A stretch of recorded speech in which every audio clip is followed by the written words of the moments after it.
رواں سال حج پر جانے والے پاکستانی عازمین کے لیے اہم خبر آ گئی۔ شیڈیول پاک حج موبائل ایپ پر جاری کر دیا گیا ہے۔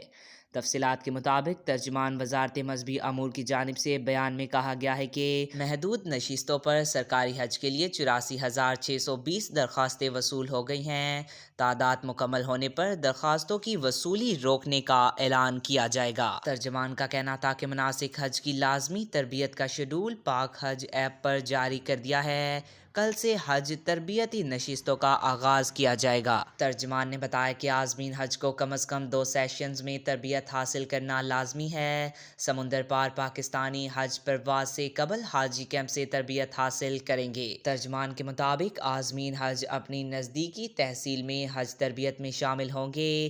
رہنمائی کے لیے حج ہیلپ لائنز یا متعلقہ حاجی کیمپ سے رابطہ کریں۔ یاد رہے سرکاری حج اسکیم کے تحت اب تک 81,500 عازمین حج سے مجموعی طور پر 48 ارب 90 کروڑ روپے وصول کیے گئے ہیں۔